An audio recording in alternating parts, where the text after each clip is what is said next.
প্রায় শেষ, মা আসছেন, এটা শুনেই মন যেন আনন্দে নেচে ওঠে। আর অ্যাক্টিভ নিউজের পক্ষ থেকে আমরা উপস্থিত হয়েছি সুভাষ স্মৃতি সংঘ ক্লাবেতে। এখন আমরা সরাসরি পাশে পেয়ে গেছি ক্লাব কমিটির মেম্বারদের, তো আমরা এখন সরাসরি কথা বলে নেবো ওনাদের সাথে। নমস্কার, আপনার পরিচয়?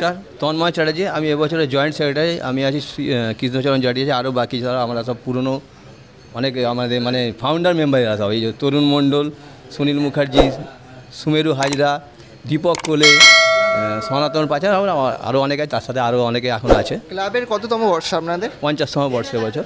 তো 50তম বর্ষে এই বছর আপনাদের থিমের ভাবনা কি? বাংলার লোকশিল্প, যেটা হচ্ছে বাংলার যে সমস্ত লোক শিল্পগুলো চারিদিকে হয়, সেইটাকে সম্পূর্ণরূপে আমরা এখানে এই পুজোর মাধ্যমে, থিমের মাধ্যমে প্রকাশ করতে চাইছি। তো থিমের ভাবনা সম্বন্ধে একটু বিস্তারিতভাবে বলা যাবে না, মানে কিরমভাবে থিমটা সম্পন্ন করছে? হবে ধরুন এখানে যে বাংলার লোকশিল্প, নৌকো যেমন আমরা বাংলা মানুষের দ্বারা তৈরি হয়, যেটা বাংলা যেটা ওইটা চারিদিকে অবশ্য হয়, তো বাংলা সেই নৌকো যেমন এখানে থাকবে, তৈরি হবে হাতে সম্পূর্ণ সেই নৌকো। তারপর হাতি আছে, যেমন হাতি হস্তিদার, হ্যাঁ হাতি যেমন তৈরি, যেগুলো সব করে বাংলার সমস্ত, যেগুলো আপনারা ওই পুজো প্যান্ডেল অনেকে সাজা বা বাড়িতে সাজা, হস্তশিল্প বা এরকম টাইপের লোকশিল্প, লোক মাধ্যমে যেটা হয়। হাতি আছে, ঘোড়া আছে, হ্যাঁ বিষ্ণুপুরি সব আছে, সব রকম নিয়েই মোটামুটি আমাদের একটা ভাবনা রকম আছে। আচ্ছা, তো থিমের সাথে কি প্রতিমা সামঞ্জস্য রাখছে না প্রতিমা সাবেকিয়ানা থাকছে? প্রতিমা সামঞ্জস্য থাকছে একদম একটা সরাতে।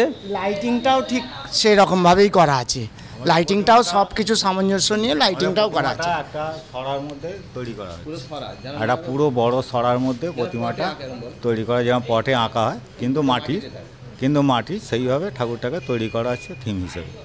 এবার আমরা সরাসরি চলে যাবো অন্যান্য ক্লাব মেম্বারদের কাছে। তো নমস্কার, আপনার পরিচয়? আমি অসীমা চ্যাটার্জি। তো এই বছর পুজো তো খুব জাঁকজমকভাবে করছেন আপনারা, 50তম পুজো বলে কথা, তো প্রস্তুতি পর্ব কেমন চলছে? খুবই উদ্যম চলছে, তার মধ্যখানে মাঝে মাঝে বৃষ্টি, সব কিছু মিলেমিশে চলছে। মা আসছেন, এটুকুনি, যতক্ষণ না মা আসছেন যেন ভালোভাবে সবাই সুস্থ শরীরে ভালোভাবে মায়ের আহ্বান আমরা করতে পারি, এটুকুনি বলার আমার। তো মানুষের ভিড় সমাগম কেমন আশা করছেন? হ্যাঁ, ভিড় তো এখানে হয়, ভিড় হয়, আসবেন মানুষরা।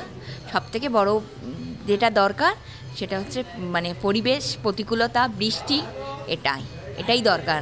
এটা যেন মায়ের কাছে চাইছি যেন এটা না হয়, যাতে সবাই ভালোভাবে মিলিত হয়ে আনন্দ করতে পারে, আনন্দ উৎসবে। তো আশা করছি একটা মানে চমক দেওয়ার আশা আমরা করছি, আশা করছি নিশ্চয়ই সেরকম ভিড় সমাগম হবে, অনেক মানে দর্শনার্থীদের আমরা পাবো। হ্যাঁ, পরিচয়টা মানে আমাদের একটু প্রচারটা কম, যার জন্য হয়তো সেইভাবে পাইনি, কিন্তু আপনারা এসেছেন মানে অনেক ভালো লাগলো, খুব আনন্দিত আমরা এবং আপনাদেরকেও আমরা সবাইকে। দর্শনার্থীদের উদ্দেশ্যে কি বলতে চান? হ্যাঁ, আমরা তো চাই দর্শনার্থীরা সবসময় আসুক, এইখানে সবসময় থাকুক, একটু বাইরে গিয়ে প্রত্যেককে বলে যে এখানে যদি আসার জন্য বলে, পরিবেশটাও আমরা অত্যন্ত সুন্দর করেছি, যদি একটু আসে তাহলে ভীষণ ভালো লাগবে আমাদের। প্রতি বছর পরিবেশটাকে যথেষ্টভাবে ভালো হবে, যার জন্য আমাদের এখানে খুব নাম আছে। আমরা সমস্ত যেমন বাংলা গান, পুরনো সাবেক আগেকার দিনের যেসব গান, বাংলা গান আমরা এখানে চালাই, সবাই এখানে বলে, প্রশংসা করে, আপনারা গান খুব সুন্দরভাবে করেন। সমস্ত একটা টাইমের ব্যাপার থাকে, সমস্ত পরিবেশটা যেন ভালো থাকে, দর্শনার্থী যারা আসবে তারা যেন এই পরিবেশটাকে দেখে তারা মুগ্ধ হয়। হ্যাঁ, ভাবে আমরা একটা জায়গায় এসেছি, সত্যি এখানকার পরিবেশটা এত সুন্দর। এখানে দেখেছি তো গাছপালা চারিদিকে আমরা লাগিয়েছি, পরিবেশ দূষণের জন্য, পরিবেশ যাতে দূষণ না হয় তার জন্য আমরা চারিদিকে গাছ লাগিয়েছি, সমস্ত রকম গাছ, পল্লীর সমস্ত আমরা বন্ধুবান্ধব মিলে।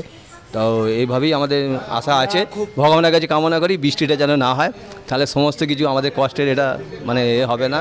দেখুন, আপনাদের মণ্ডপে যেমন একজন সাধারণ মানুষ আসবেন, তেমনি কোনো বিকলাঙ্গ মানুষ বা কোনো সুস্থ মানুষে এসে হঠাৎ অসুস্থ হয়ে যেতে পারেন, তো তাদের জন্য কিরকম ব্যবস্থা রাখছি? আমরা প্রাইমারি একটা প্রস্তুতি ফার্স্ট এডের ব্যবস্থা আছে, সেই রকম লোককে আমরা সেইভাবেই পরিষেবা দেবো, তারপরে দেখা যাক কতটা কি করতে পারি বা কীরকম কী সেই রকম। ফায়ার প্রোটেকশনের জন্য হ্যাঁ, ফায়ার প্রোটেকশনেরও আমাদের ব্যবস্থা, আমরা সমস্ত কিছুই পারমিশন নিয়ে করা আছে। আমরা এই রিসেন্ট এই সুভাষের এই মূর্তিটা, মর্মর মূর্তিটা স্থাপন করেছি, ওইখানে বিবেকানন্দের করেছি, খুব রিসেন্ট করেছি, যার জন্য পুজোর সাথে ওনাকেও বেশ সুন্দর করে আমরা একটু প্রোটোকল মেনে একদম সব কিছু, প্রত্যেক কটা প্রোটোকল মেনেই আমরা কাজ করি। তো দর্শনার্থীদের আপনাদের এত সুন্দর মণ্ডপ সজ্জা পরিদর্শনের সুবিধার্থে যদি এই লোকেশনটা একটু বলে দেন। এটা বলে দেয়, পাকুড়তলা কালীকুণ্ডুলের মধ্য হাওড়া কালীকুণ্ডু লেন, ওই দিকের মুখ হচ্ছে পেট্রোল পাম্প দিয়ে ঢুকবে, নেতাজি সুভাষ NS রোড, আর এই দিকে হচ্ছে দেশপ্রাণ শাসমল রোড, অন্নপূর্ণা, দেশপ্রাণ শাসমল রোড, অন্নপূর্ণার পাশ দিয়ে এলেই 5 মিনিট পাগড়তলা সময় কালী লাগে। মন্দিরের সন্নিকটে, পাগড়তলা কালী মন্দির এখানে মায়ের মন্দির, বড় মন্দির, তার সন্নিকটে আমাদের পুজো, একদম সামনে। এখানে লোকেশনটা খুব মানে বিখ্যাত লোকেশন আছে এখানে, এক চান্সে আশা করি দর্শকরা এখানে বুঝতে পারবে, এখানে অসুবিধা হবে না আসতে। অসংখ্য ধন্যবাদ আপনাদের সকলকে। ধন্যবাদ, তো আপনাদের অসংখ্য ধন্যবাদ। আপনারা এসেছেন এই প্রথম, আপনারা সবাই ভালো আপনারা এসেছেন, আপনাদেরকে অনেক ধন্যবাদ। এর আগে তো কেউ আসেনি, আপনারা এসেছেন, আমাদের খুব ভালো তো লাগলো। আপনাদের সব আগে হ্যাঁ। এসেছে অনেক আগে, যখন বিখ্যাত ভালো পুজো হতো। আমরা হ্যাঁ আর একটা কথা আমরা বলতে ভুলে গেছি, যেটা হচ্ছে আমরা একসময় হাওড়া থানা পুজো সমন্বয় কমিটি 2বার ফার্স্ট হয়েছিলাম, আবার সেকেন্ড হয়েছিলাম, কিন্তু এটা আমাদের কাছে এখনো বড় একটা পাওনা। এটা মুক্তেশ্বর মন্দিরে যে ভিক্টোরিয়া একবার একটা মিডিলটা করেছিলাম, একবার ফ্লোরা ফাউন্টেন করেছিলাম মুম্বাই যেটা এখন, সেসব আমরা করে আমরা বিখ্যাত মানে পুরস্কৃত হয়েছিলাম আমরা। তো আমরা আশা করবো আপনাদের এই বছরের পুজোটা অনেকটা সফলভাবে সম্পন্ন হোক। আর আপনাদের আপনারা আরও প্রচারের মাধ্যমে যতটা পারেন আমাদেরকে হেল্প করবেন, এইটুকুনি রাখি, আশা রাখি। দিয়ে আপনাদের সকলকেও। তো পুজো সংক্রান্তে এরকম সুন্দর সুন্দর আরও ভিডিও পেতে হলে আপনারা অবশ্যই অ্যাক্টিভ নিউজকে দেখুন, অ্যাক্টিভ নিউজকে লাইক করুন, শেয়ার করুন, সাবস্ক্রাইব করুন। ক্যামেরাম্যান দেবমালোর সাথে আমি সায়ন্তন। ভিডিওটি শেষ পর্যন্ত দেখার জন্য অনেকটা ধন্যবাদ।